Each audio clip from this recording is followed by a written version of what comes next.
Hi everyone, welcome back to my channel Creative Sush Life. I hope you're doing well. In today's video, we'll be talking about what kind of necklaces to wear with what kind of necklines. I have received a lot of queries with this regard and I thought of making a video about it and sharing it with you. There are 4 basic rules that you need to keep in mind, and these 4 tips will help you make the right choice of necklace for your outfit. The first point is make sure that you keep your neckline neat and clean. What do you mean by that? So don't choose a necklace that goes over your neckline of your outfit, so that spoils the entire look of your outfit. The second point is leave a little gap between your necklace and the neckline, and that gives more visibility and your necklace looks more visible when you do this. You keep this tip in mind. The third point is keep in mind what is the occasion you're dressing up to, whether it's an event or whether it's a casual outing, or what kind of an event are you going for. So do keep that in mind as well. So the fourth point is what is the purpose of your dressing? Overall, the dressing that you do, so whether you want to look taller or you want to look leaner, or what is the purpose of your overall dressing, so you need to have that clarity in your mind, and then only you can choose your necklace. I know it sounds too much of information, but in this video I'll make all of it clear and you can choose your necklace very easily with the help of this video. So let's begin the video. Whenever we have an occasion and whenever we want to shop for our clothes and our jewelry, what we do is we buy a clothing piece that we love and which is trendy in the market, and then we buy jewelry which is trendy in the market, and we don't keep in mind how both of these things are going to link with each other and what's the overall look we are going to achieve. So keeping this point in mind is very important before you shop for a necklace or jewelry or even your clothing piece. Let's look at the first type of the neckline, which is a sweetheart neckline. So this is a very gracious or elegant kind of a neckline, and it's quite popular when you have any events or any special occasions. So this sweetheart neckline suits a lot of body types, and when you have to choose a necklace for it, make sure that you choose a necklace that doesn't spoil the shape of your sweetheart neckline. What kind of necklace would look good with these? With this sweetheart neckline, you can go for bigger choker necklaces, or even you can go for, if you're choosing western wear, you can go for casual dainty necklaces, but make sure that it doesn't cross your neckline and it doesn't overlap on that, and that creates a very bad look. So for this neckline, try to avoid long necklaces or something which goes extra long, or anything that overlaps on this neckline. Let's talk about a V-neck neckline.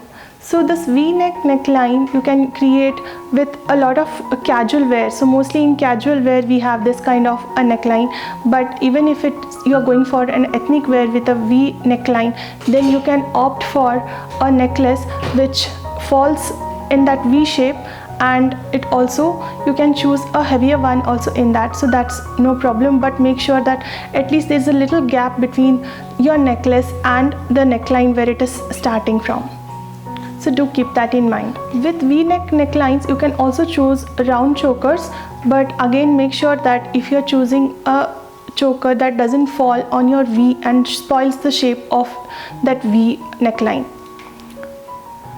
Another example of a V neckline is when you're wearing a shirt with collar open and the front button open, so like I'm wearing right now. So what kind of necklace would suit that?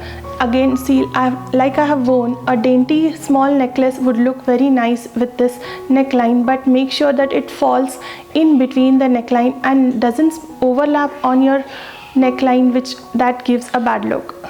Let's look at boat neckline. Yeah, this is a very popular neckline that it gives more width to your shoulders. It looks like but it's more kind of a closed type of a neckline. And what kind of necklaces would look good with this?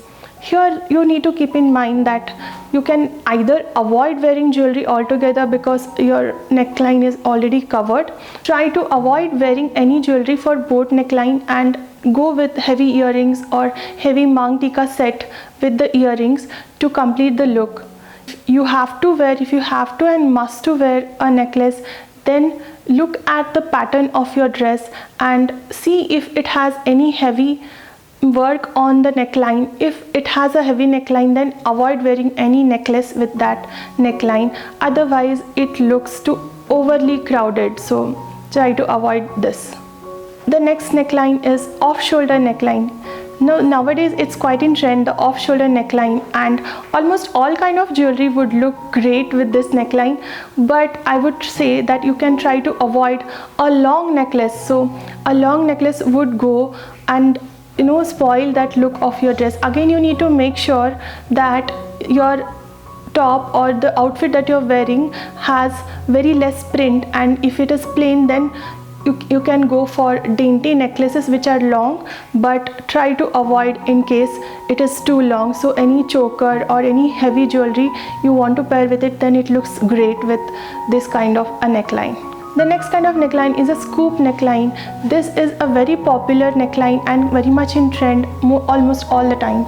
So you can choose small necklace or small chokers to go with this. This looks very great, but then again here also the same tip you need to keep in mind. You need to see what is the occasion and what's the purpose of your dressing, and whether the dress has any heavy work, so you can try to keep that gap between your dress and the choker.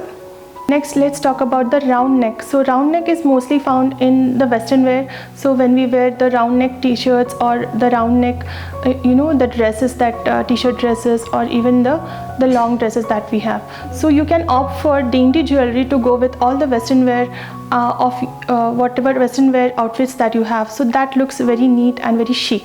If you are wearing a t-shirt dress or a longer length outfit, then you can opt for long necklaces, but make sure that it's very dainty. Next, let's talk about the collar neckline. So in the collar neckline, like the shirts that we have, you can opt a white shirt is a great example for. There are two options with this. One, you can button up the first button and you can wear a choker on top of it, or you can open up the first button and you can wear the choker inside. So both of these looks are equally graceful. If you are going for office wear or any casual outing, then you can wear dainty jewelry, so that looks great again with western jewelry. Next, let's talk about turtle necklines. Turtle necklines mostly we wear in winters, so make sure that when you wear turtle neckline, try to avoid any kind of jewelry, but when you want to wear any for a casual occasion, you want to wear any necklace, then you can opt for dainty necklaces, but make sure you keep it very minimal but don't go overboard with it. When you're opting for turtle neckline for any grand occasion or grand event, then you can always wear a grand choker on top of the neckline. That looks great, but for a casual occasion, try to keep it as minimal as possible. The next type of neckline is any designer neckline, like you have your halter neck type of neckline. For these trendy and designer kind of necklines, I would suggest you to avoid any kind of jewelry and let the top or your outfit do the talking, and try to keep your jewelry to a minimum. In this case, you can choose nice earrings to go with the outfit, but try to keep it minimal as possible. When you choose any jewelry color or any that tinge of the jewelry or the color of the jewelry, make sure that you see the outfit and what kind of a thread is used or what kind of work is there on your outfit, and choose your jewelry in the same line. When you have golden thread work or gotapati going on in your outfit, then make sure that you choose a golden color jewelry to go with it, or you can choose neutral color jewelry like kundan or other pearl or any other jewelry that can go with it. And when you have silver tinge or a hint of silver in your outfit, then choose silver jewelry to go with that outfit. I've given you some idea on how you can choose your jewelry, of what outfit and what is the occasion and what's the purpose of your dressing. That's it for today's video. Please don't forget to like, share and subscribe.